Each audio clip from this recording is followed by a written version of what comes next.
Next on the program, we have representatives from the Indian Stammering Association. I have such great respect for TISA, and the reason is because it's all volunteer. There's no fundraising, it's not about money.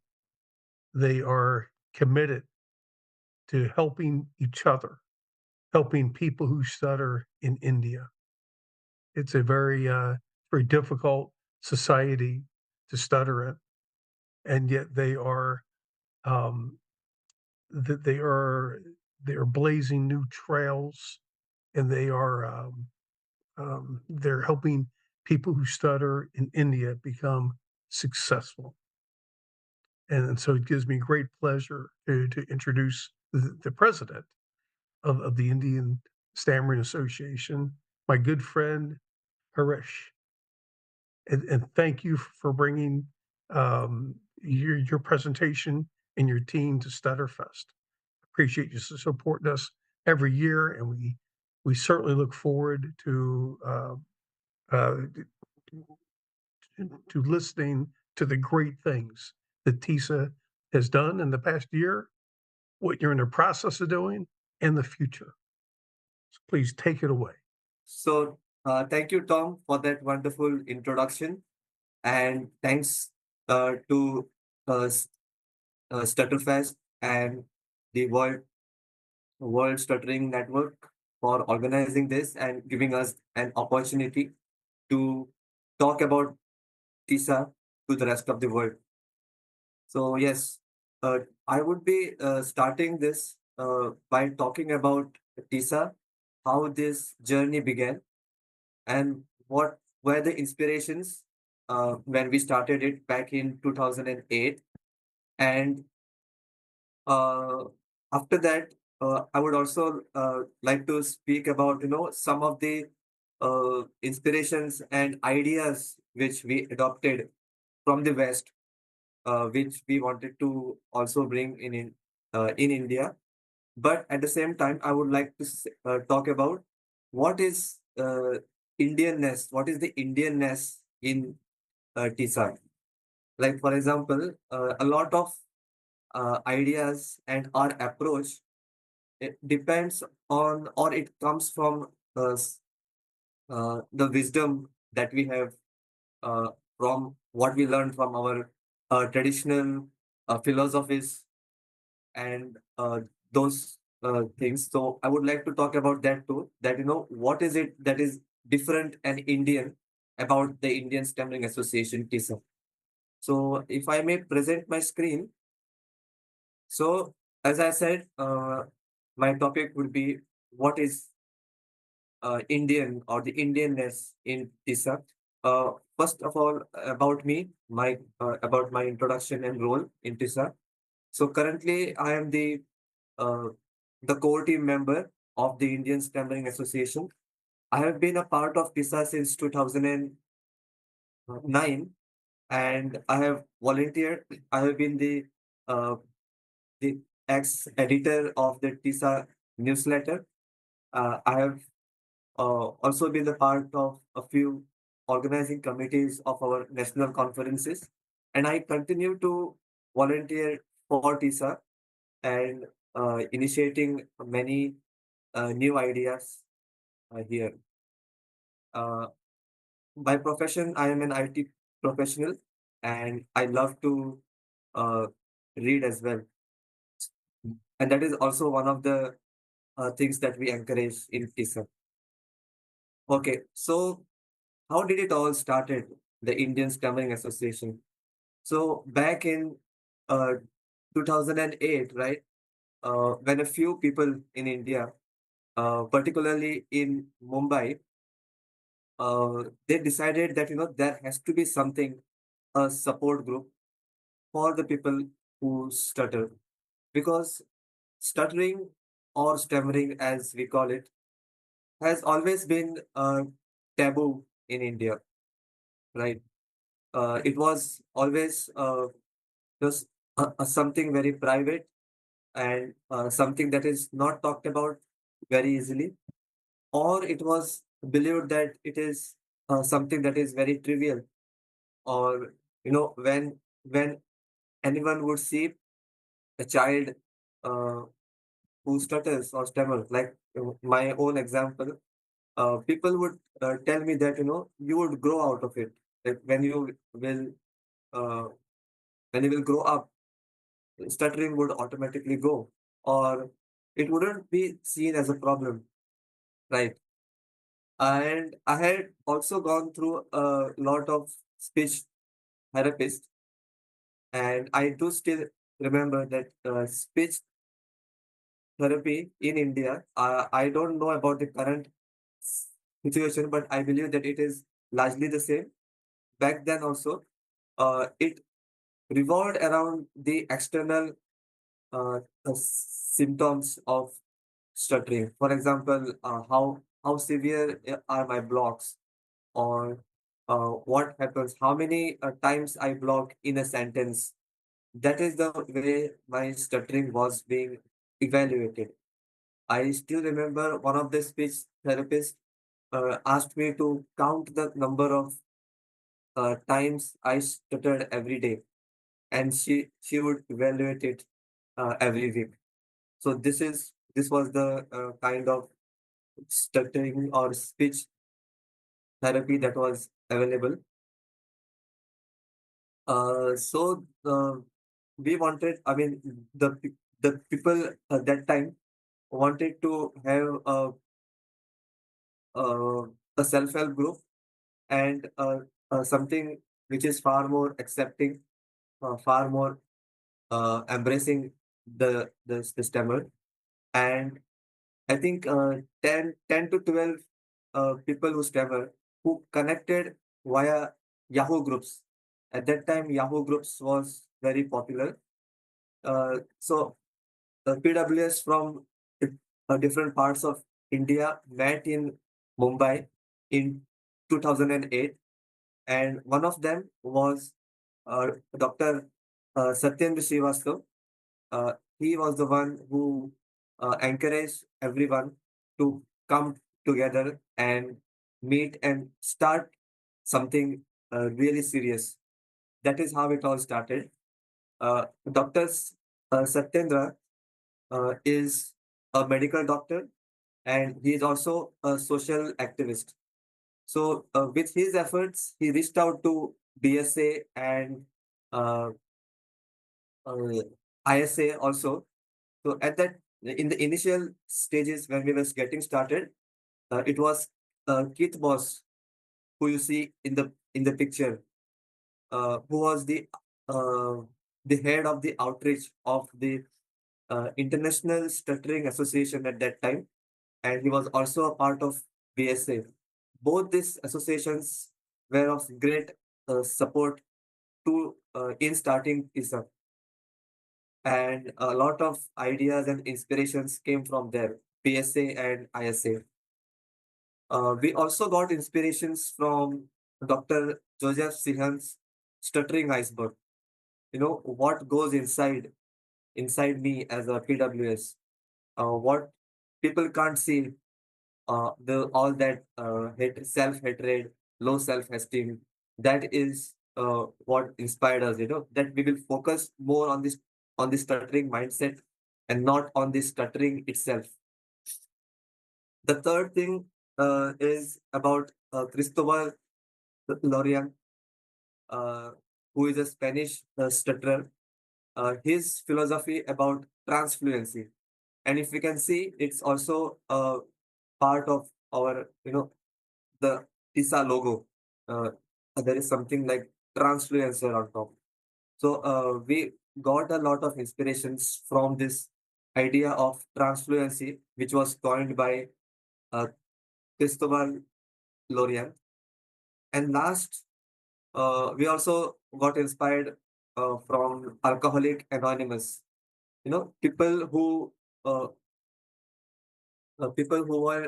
who dealt with alcoholism, right? People who were dealing with it and were able to get out of it are the ones who help the people who are trying to get out of it. That is something that even we follow in TISA. That people who are out of their stammering mindset, okay, or stuttering mindset. Those are the people who volunteer, who become volunteers, and they go on to help the one who are struggling with their stuttering. So this was something that inspired us when we got started, and we really be thankful to all the ideas which inspired from all the ideas from the West. But now let's talk about what are the ideas or the core beliefs of TISA, which are rooted in the Indian traditions. I would be largely talking about that now. So the first thing is, what we believe is the answers lie within. You know, uh, m- most of the answers to the difficult questions, right?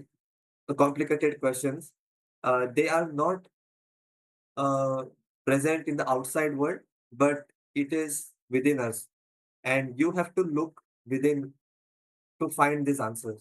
Okay, uh, and these are profound answers. Like it is much beyond stammering and stuttering. Like what we often see is uh, when people reach out to us, all they want to know is, just get rid of my stammering because I want to clear that interview, or I want to do that presentation in my college. These are the kind of goals which people come to us with, but we encourage them to focus on the larger goals, wherein like you know what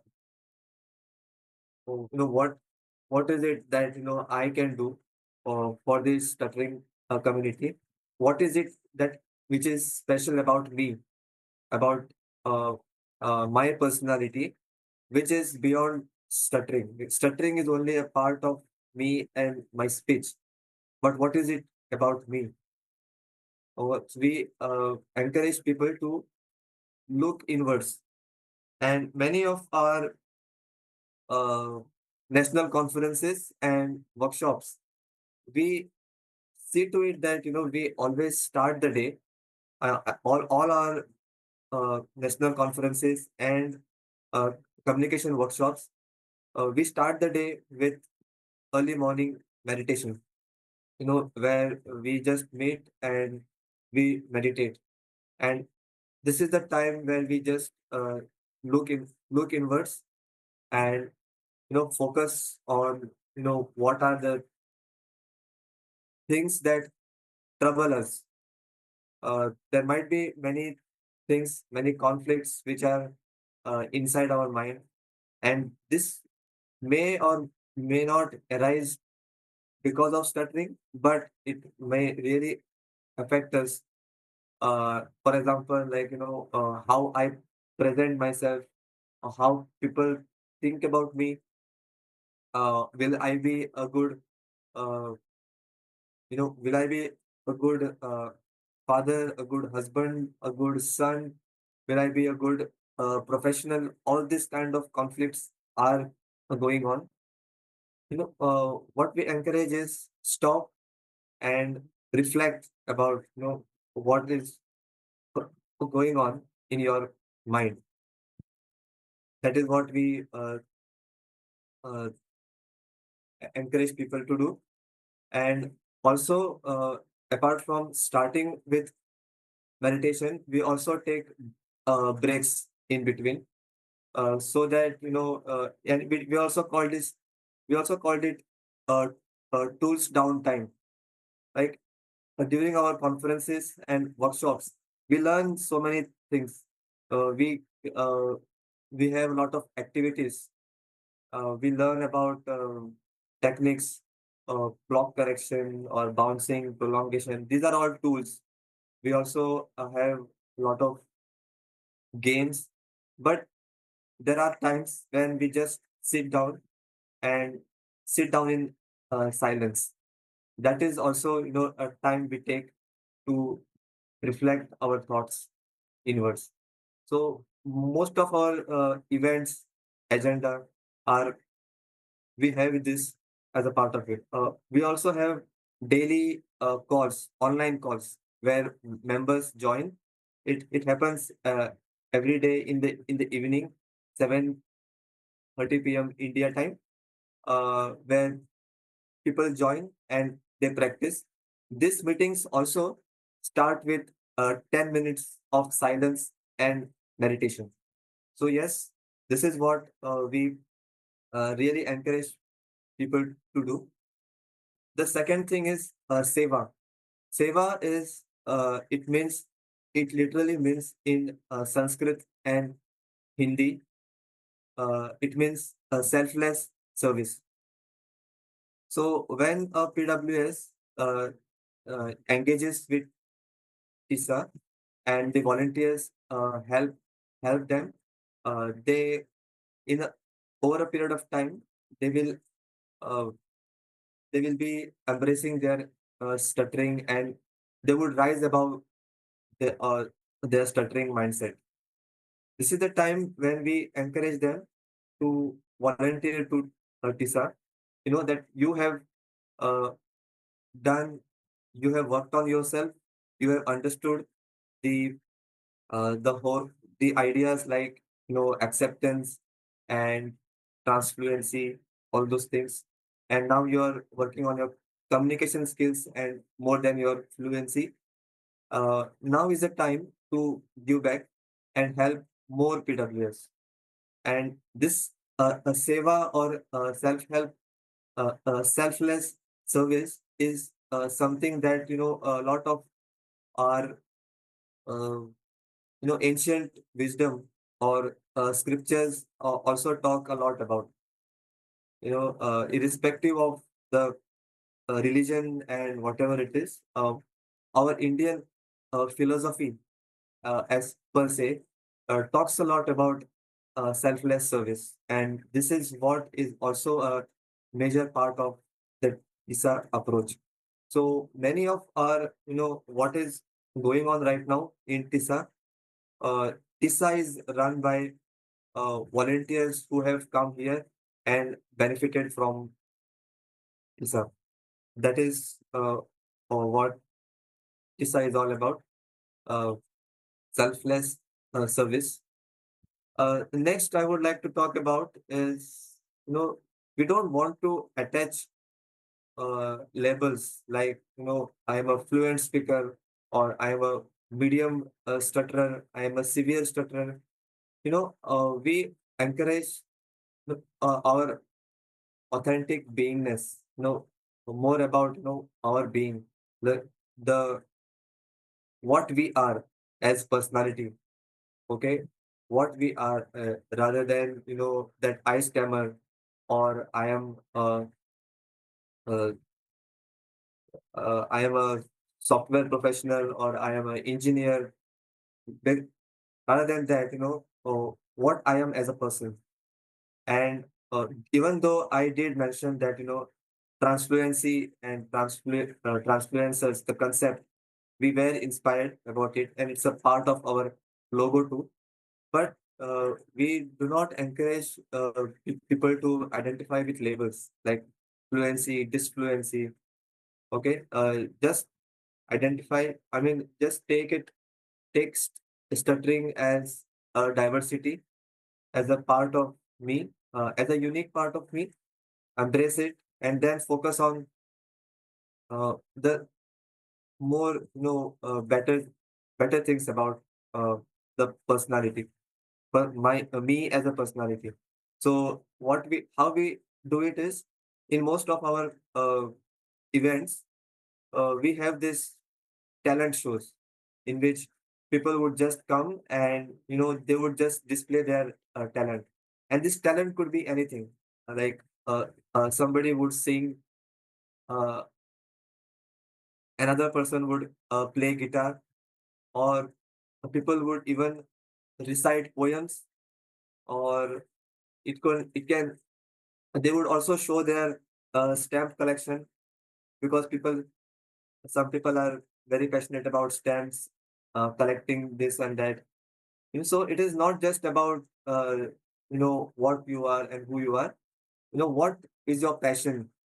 And we also have a reading and writing club in TISA, in which we encourage people to write, and many people really find this therapeutic, that when you share your thoughts, right, when you talk about your thoughts through articles or stories or poetry, they really find it uh, liberating, right? And also the reading, we encourage people to read, and it need not be just reading about stuttering, but reading largely in general, because that is also something that is very important to gain knowledge, to learn about uh, new societies, new ideas, you know. So that is what we encourage people to do. And then last, which I would like to talk about, is uh, in all our approach, right?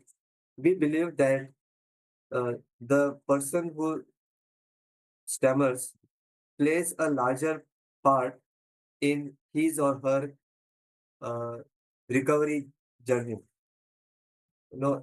Usually what we see, or how we see it, is there is a PWS and there is a therapist, or there is a mentor, or there is a volunteer who will work with this PWS. And often it is seen that this mentor, expert, or therapist, uh, they have a larger part to play in shaping this person's journey. But in TISA, we believe that it is the person himself, the individual himself, who plays a larger part in his journey. And uh, this person, the person is just helping him. The the therapist would only show him some way, point him to some ideas, but it is this person, the individual, who has a larger role. And that is the reason why everything that happens in TISA today, everything is run by volunteers. All our events, like our national conference, have about 100 people, or even 120, 130 sometimes. Everyone is a person who stammers, PWS. The volunteers, the organizers, everything is done by the PWS. It doesn't mean that we are a closed community. We do want to learn from others. We often invite people from the other differently abled communities, or diversities. For example, in one of our uh, national conferences, we invited an activist from the LGBTQ community uh, to talk as a keynote speaker. And we do realize that our problems are quite similar. We all are uh, in our shell, and we don't want to talk about it. uh, this is how what we also go through, the people who stammer. So we learn from the other disabilities and uh, diversities also. We also once we also invited a social activist who could not walk, but he teaches music. So this is what we learn. And yeah, but largely what I want to say with this is, it is the PWS who really runs the show, the individual who really works on his or her journey, and that is something that we really focus on, instead of uh, reaching out to the experts, or uh, focusing more on that. We focus on the individuals, the PWS, and their journey. Yeah, so it is for the PWS by the PWS. And I would like to conclude with this.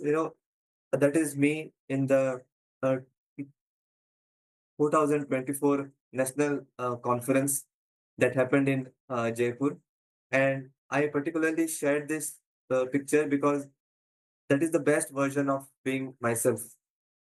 And that is what we really encourage people to be. It is a very safe space, and we want people to be themselves with no inhibitions and no restrictions. So yes, that is uh, what I would wanted to talk about. I would uh, I would pause here for any questions that anyone may have. Yeah, I just want to ask you a question here. When people get onto your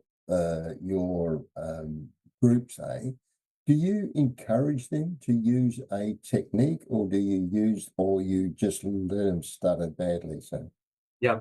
So I would say the second. We do not encourage any technique that would control stuttering and make them appear fluent.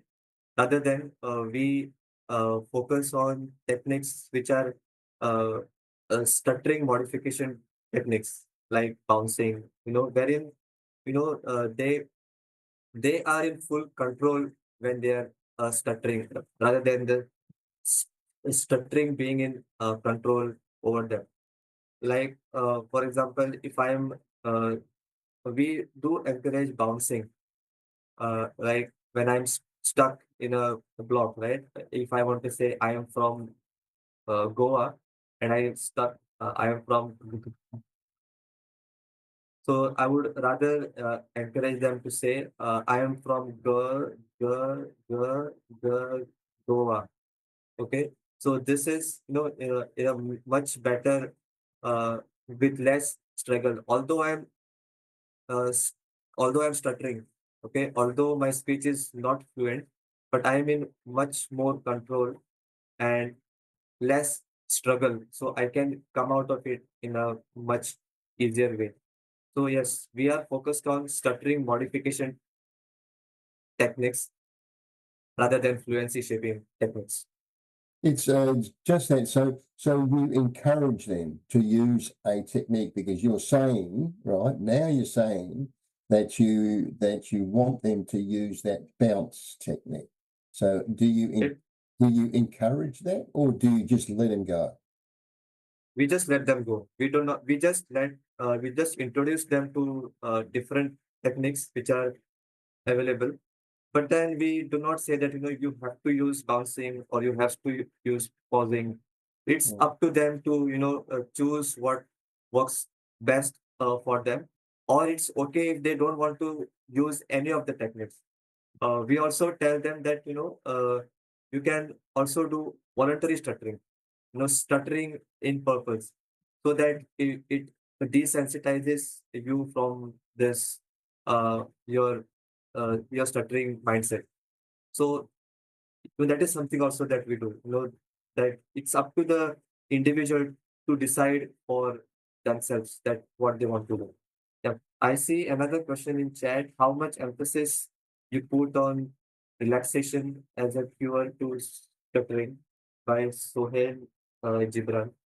So first of all, I would not use the word cure, and we also say this very often in our community that uh, you know we do not promise any cure, nor there is any known cure for stammering medically. So medically, cure is something that we take and then we get rid of it.